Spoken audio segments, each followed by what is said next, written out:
కూజంతం రామరామేతి మధురం మధురాక్షరం ఆరుహ్య కవితా శాఖాం వందే వాల్మీకి కోకిలం. కవికుల గురువు వాల్మీకి, సంస్కృత సాహిత్యంలో ఆదికవి. శ్లోకం అనే ప్రక్రియకు ఆద్యుడు వాల్మీకి.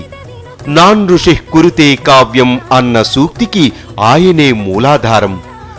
24,000 శ్లోకాలతో రామాయణాన్ని, మర్యాద పురుషోత్తముడైన రాముణ్ణి భారతీయులకు అందించిన మహానుభావుడు. రామాయణ కథానాయకుడైన శ్రీరామచంద్రుణ్ణి కళ్ళారా దర్శించినవాడు. ఆయన వంశాన్ని నిలబెట్టడానికి పాటుపడినవాడు. రాముని కుమారులైన లవకుశులను తమ ఆశ్రమంలో ఉంచుకుని విద్యాబుద్ధులు నేర్పి రామాయణాన్ని పాటల రూపంలో ప్రచారం చేసే కార్యానికి శ్రీకారం చుట్టినవాడు వాల్మీకి. పాటలకు ప్రచారాలకు ఆనాడే ముడివేసిన ఘనత వాల్మీకికే దక్కింది. ఈ విధానం ఇప్పటికీ కొనసాగుతోంది. నారద మహర్షి రామ అనే పదాన్ని బోధిస్తే అనడం చేతకాక మర అని తిరగేసి పలికినవాడే రామాయణానికి కృతికర్తగా మారటం, భారతావనికి నాగరికత నేర్పటం విచిత్రమే.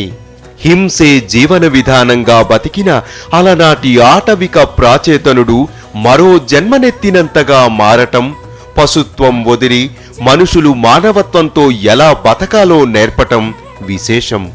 ఆత్మలో ససంవేదన పుడితే వన్యమృగంలా బతికేవాడు సైతం ధన్యజీవిలా బతకగలడని నిరూపించినవాడు వాల్మీకి. గతంలో ఎన్నో క్రూరకర్మలకు పాల్పడిన వాల్మీకి ఎవరో ఒక బోయవాడు క్రౌంచపక్షులను బాణం వేసి హతమార్చాడని చెలించిపోయిన తీరు సాధుత్వానికి పరాకాష్ట.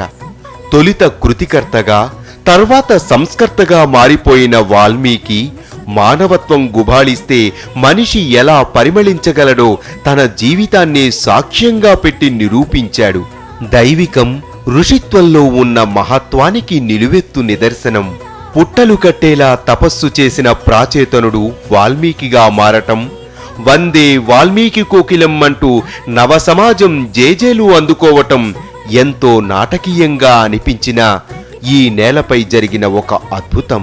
దేవుడు జీవుడయ్యే విధానాన్ని ఆధ్యాత్మికవాదులు చెబితే జీవుడు దేవుడయ్యే మార్గాన్ని వాల్మీకి నేర్పాడు. ఒకటే బాణం, ఒకటే మాట, ఒకటే పత్ని అనే 3 సూత్రాలను మానవాళికి అందించినవాడు వాల్మీకి. ఇదే రాముని విజయ రహస్యమని, ప్రయత్నిస్తే ప్రతి ఒక్కరూ శ్రీరాముడిలా బతకవచ్చునని చాటినవాడు ఆ వాల్మీకి. జన్మ సఫలం శ్రవణం పాపహరణం ప్రతి పద పదమును శృతి లయాన్వితం.